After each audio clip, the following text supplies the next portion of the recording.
Hey guys, today this is going to be a fire alarm collection video of all my fire alarms. I haven't done one of these in a while, and so I decided that I wanted to make another one. So, this first alarm, which is my first fire alarm ever, is this Edwards Genesis, I'm just gonna say G1F HD, because it's shorter than the MG1F. Whichever one the model is. Could be the MG1F, but I don't know. So yeah, not really much to say. It's in white, which is really cool. And so, yeah, let's move on. So, what I have here are 4 Edwards 202-7A-T remote strobes. I also got these early on as well.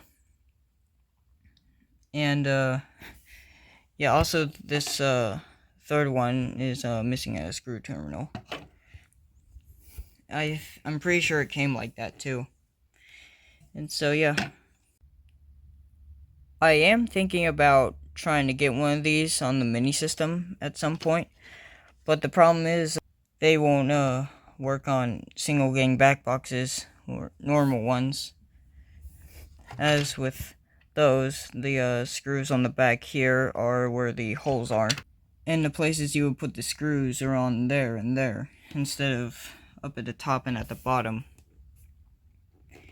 And so yeah, that's a bit of a problem. Maybe I'll try to modify a single gang back box or some crap. And moving on, this right here is my newest alarm that I just got. This is a Wheelock MT1224 horn. And the reason I got this is because I wanted a another alarm to come with a pretty rare alarm, which I'll show you in a bit. And so yeah, we'll try and get that on the mini system as well soon. So anyways, moving on, this right here is a Wheelock 7002-24 horn strobe. Oh, it's upside down. 7002-24. And the date code is January 22nd of 1980. This is also an earlier version with the fire lettering on the top. And so yeah, though unfortunately it doesn't sound the best out of the other alarms that I've tested. So I'm gonna see if I can get another one to so I can have a better sounding one. And so moving on, this right here is a it's upside down again. A Wheelock 31T115 horn. And I've had this for quite a while now. And yeah, I haven't tested it yet though. The alarms I haven't tested so far from the collection video is this and possibly one of these. This one I'm fairly certain I haven't tested. And so yeah, so this right here is I don't know if it has a brand. It might be ULC or IEC. I just noticed that, funny enough. Alright, so this right here is I'm just gonna say Vanguard. This is a Vanguard V225FT wind up bell. This one I'm actually gonna be able to test because I can just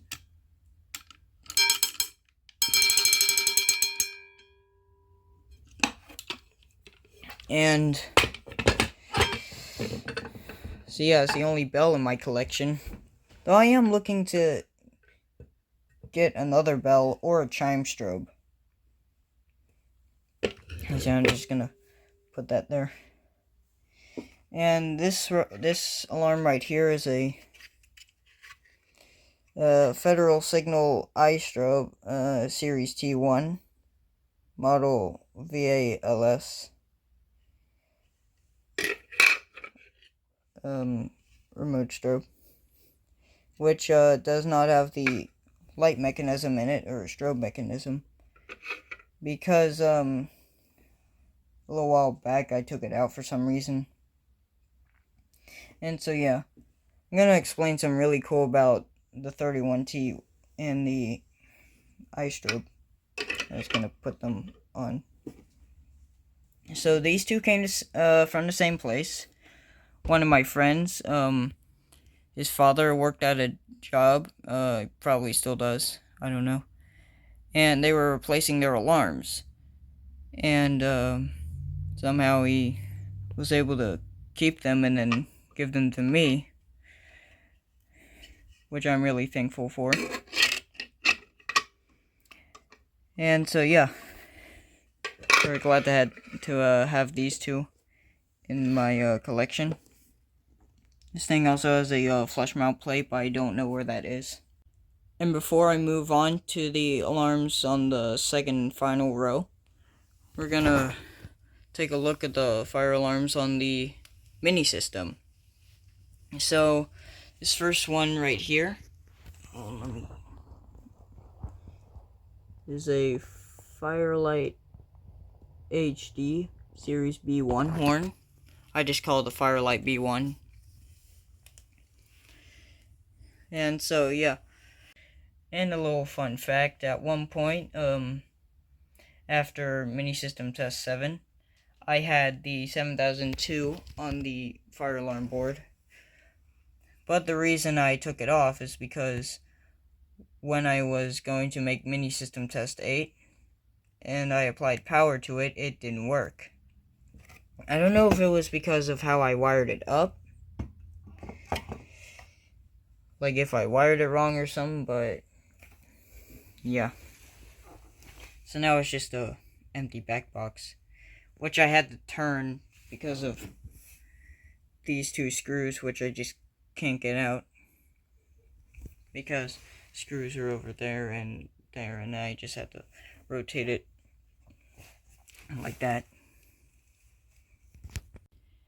And so yeah, so right here is my Simplex Chevron pull station, the 4251-111, which has a mercury switch. I think that's what that is. I'm not sure. I don't have any other Chevrons. This is the only one I have at the moment. Now I'm thinking about getting a new pull station that is in better shape to kind of replace this and the other 4251 that has been on this for quite a while. And so yeah, I'm also going to show you this power supply thing I have to power up the alarm, so I don't have to film the alarms going off in the garage anymore. Unless that breaks, which I really hope it doesn't anytime soon. And then moving on, we have my Simplex. See if I can remember where the model number is. It was up here. Simplex 4263-1 coded pull station, which does the code of 1-1, just 2 bumps, and it repeats that for 4 times in one cycle. And so yeah, I'm gonna demonstrate that by doing one cycle. Oh god, I hope it doesn't fall down like what happened in mini system test 6, I think.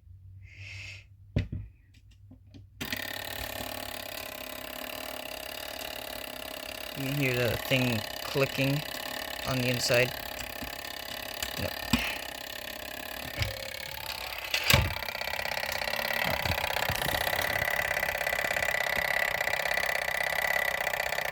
See the mechanism inside. Here's the click, meaning that's the last cycle.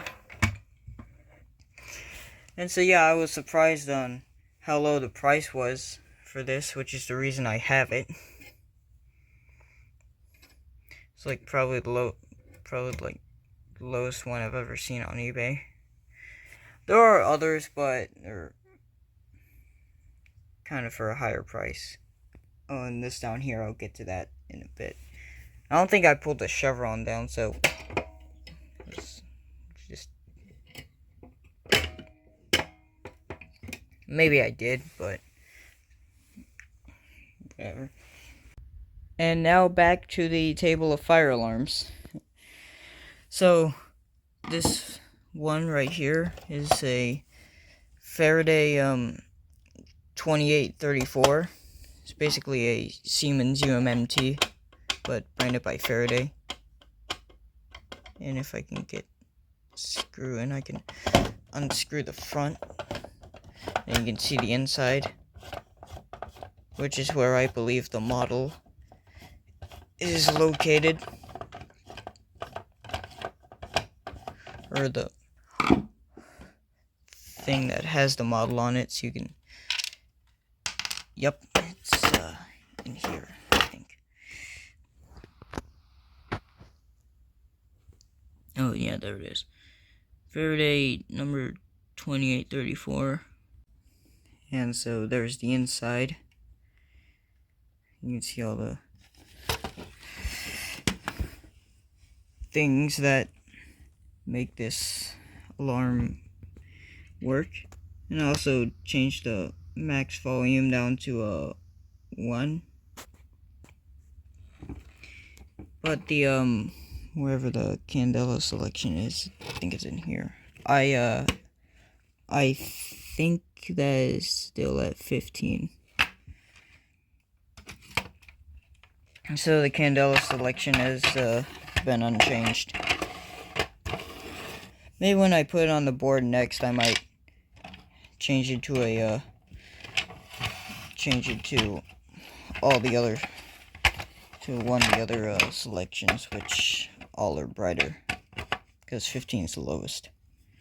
So I'm gonna see if I can get this back on with one hand, which I am very doubtful is possible, but I am going to try. Nope, it's not gonna work. Okay, I got the plate back on, and now let's move on to the simplex alarms. So this one right here is, even though I don't have the mounting plate with the model number on it, it's a Simplex 4903-9426 True Alert. It's 4-wire, and I think it's a Smart Sync version. And I don't think the strobe works, unless for some reason Smart Sync is the only thing that has the strobe not working.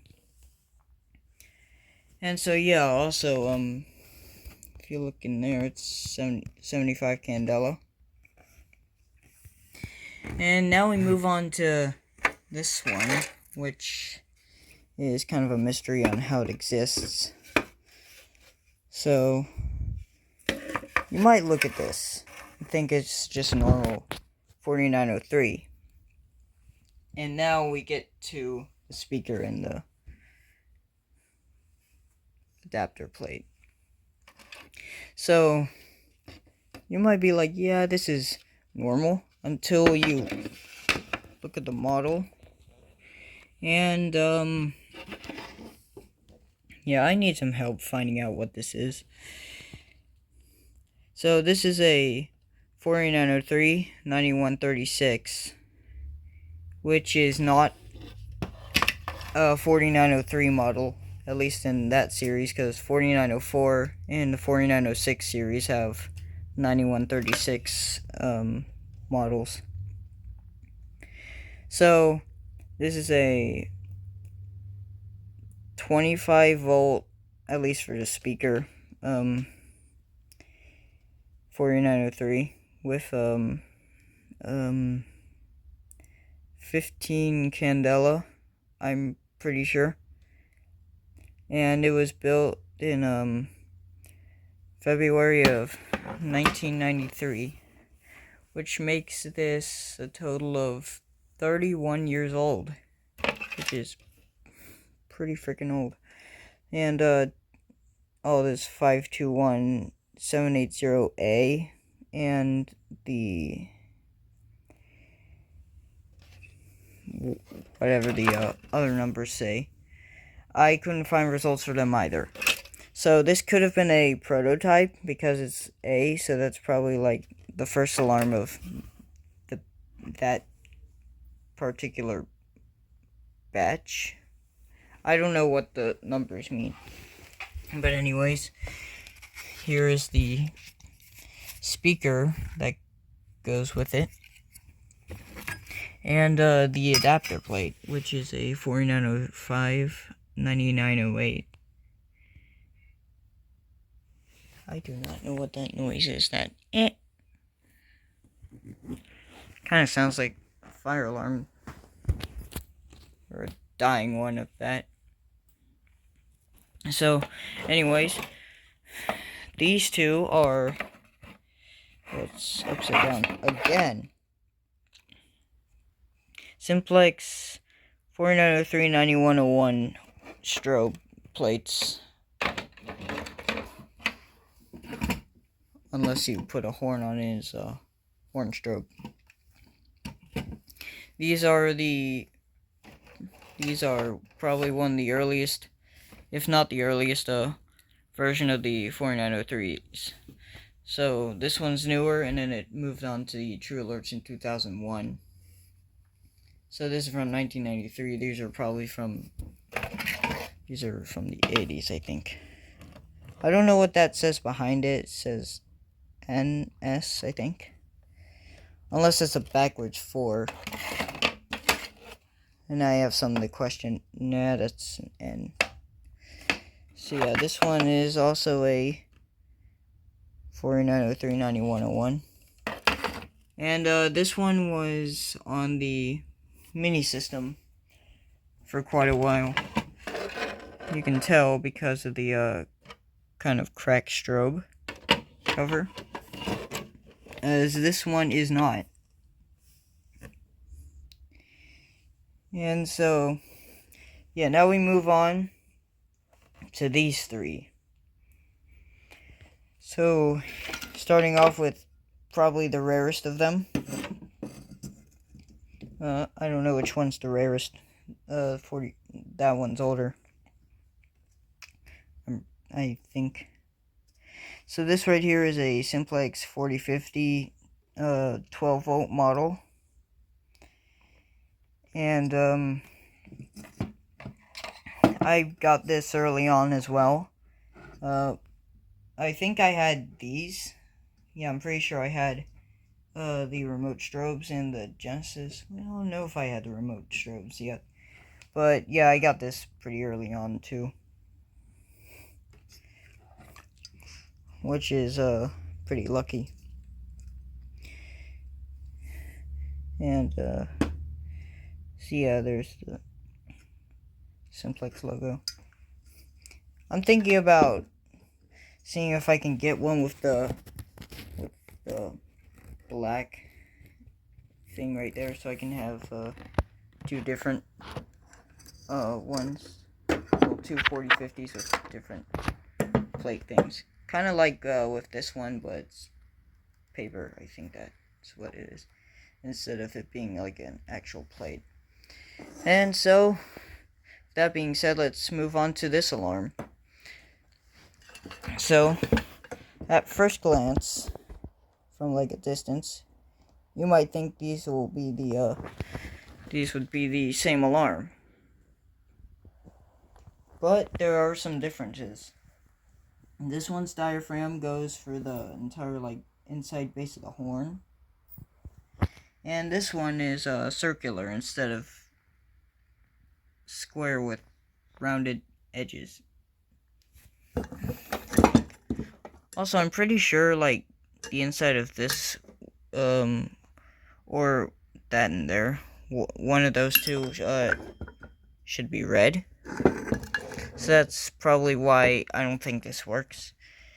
I'm not too sure though. Even though I kind of sound a bit more certain than previous videos with this in it. If even videos, this may have only been the collection video.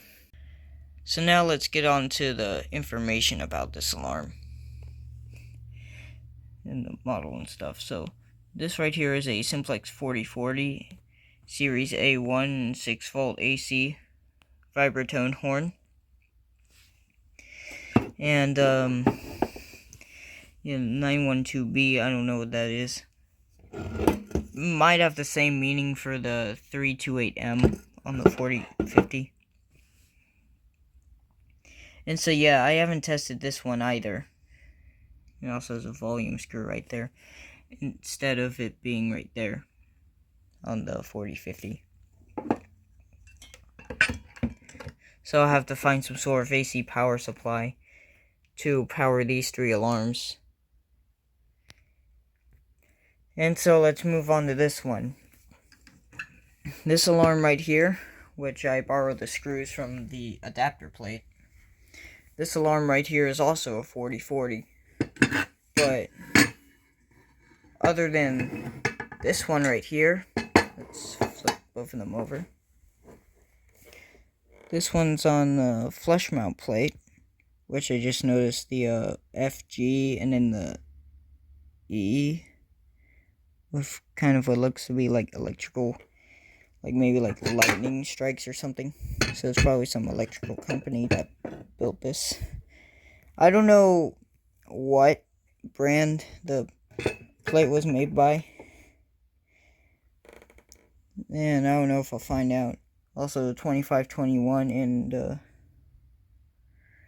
might be I think that's a 5, maybe 915B for this one. I don't know, it's kind of confusing.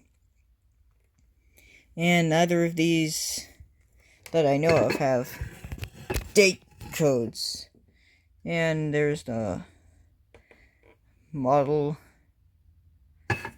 Oh wow, they have the same patent number. Yeah, that's pretty cool. And this one's not that different at all from this one. They're basically the same. Well, this one has a UL thing on the model plate thing. Well, this one has a sticker right there.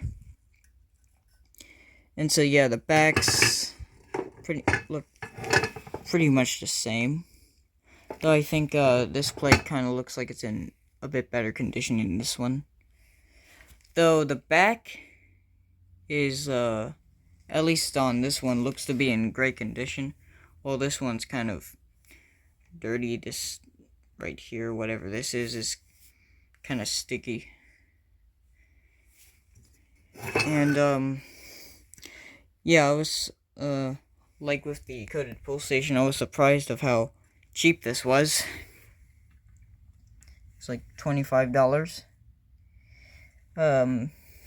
If you watch the unboxing video of this, and the MT of course, but if you watch this one specifically, you'll probably find out a bit more information. And so yeah, this, like that one, and all these other ones in here are is a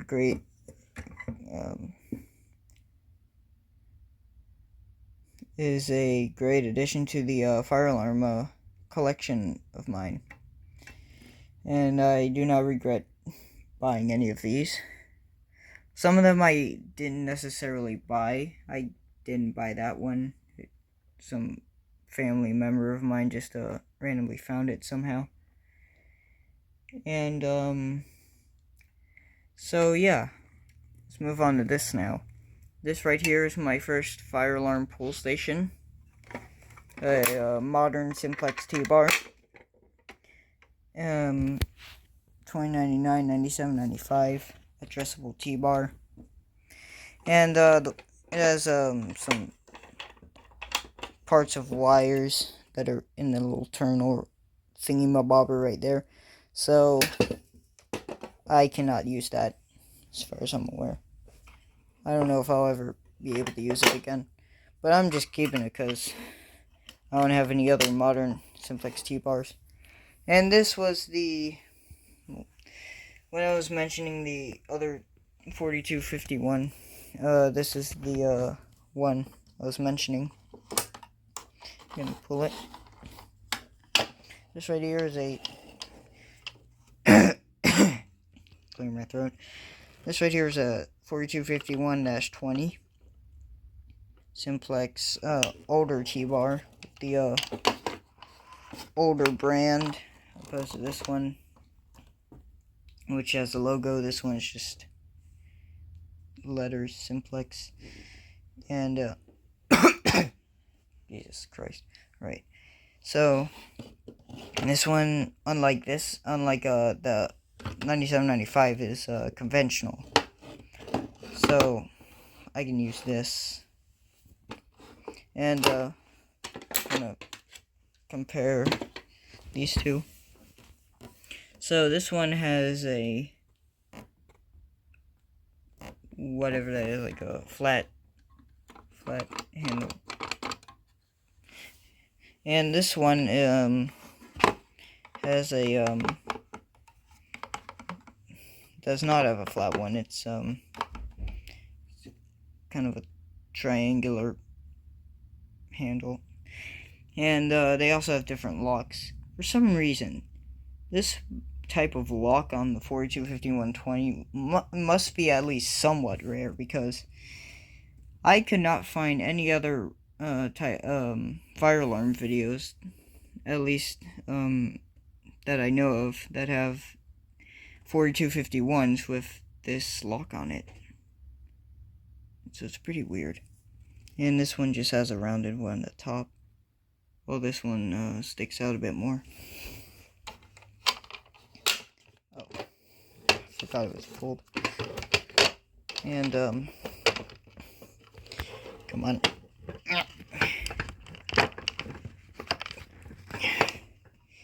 My God, just get out. Okay, good. Zone 515, I think.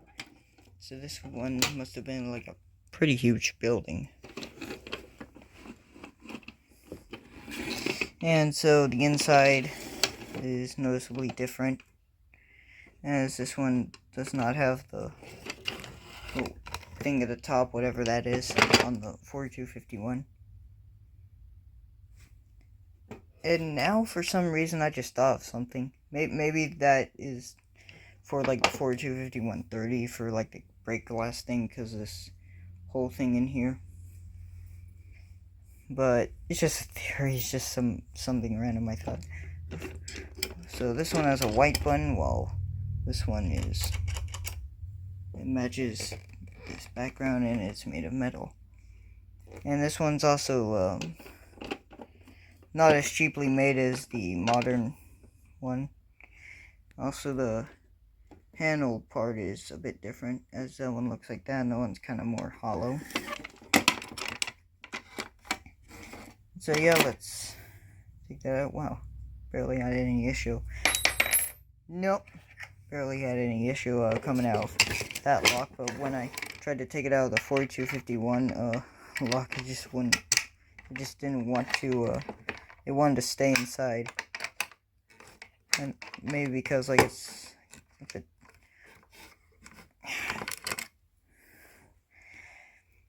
And so yeah. Oh, and also, if you're wondering, or the other ones from the last collection video, if you watched that, is They're down here. And so I'm going to bring these up. And so you can see them before I end the video. And so, I actually won't need the key because these two, minus that one, which is just a shell, is, they're both unlocked. So, this one is 425120.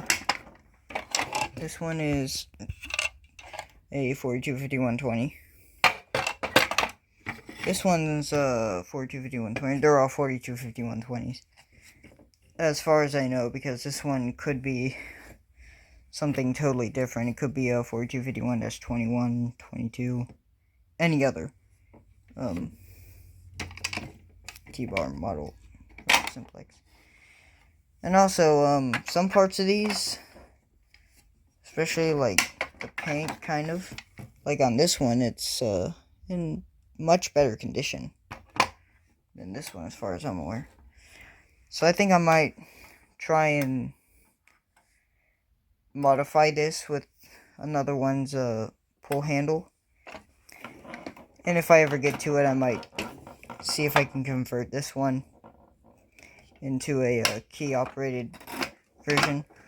Or I could just forget to do all of those and then remember at some random time and then be like, I'll do that another time. Because that happens to me all the time. Wait, can't even see the model. You can't see the 42. I mean, you can kind of see the 2. 596B 519210A. Hold on. Before I end the video, I'm just gonna take a look at all of these, see if any of them are different.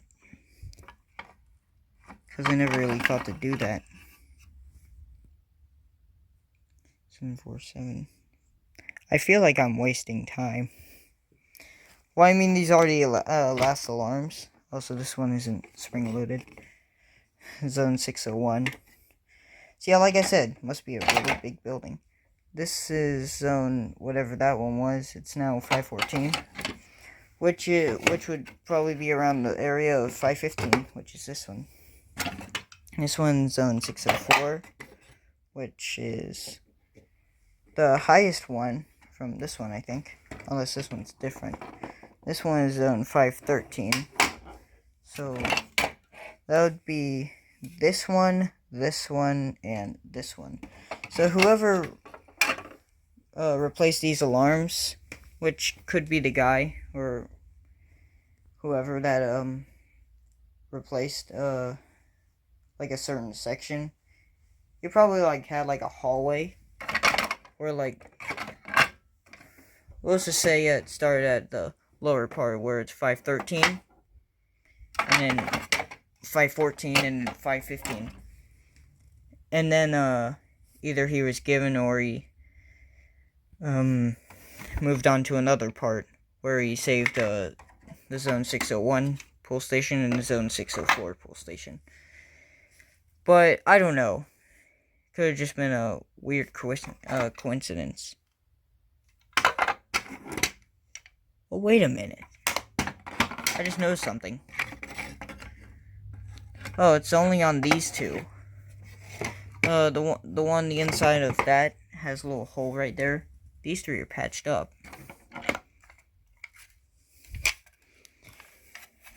Unless I have to... Maybe they're later models. Huh. Interesting.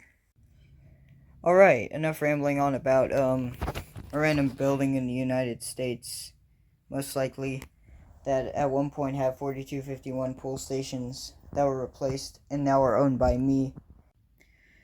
So I really hope you guys enjoyed this video. Make sure to comment, like, and subscribe. If the comments are disabled, they probably are. And I'll see you guys in another video. Goodbye.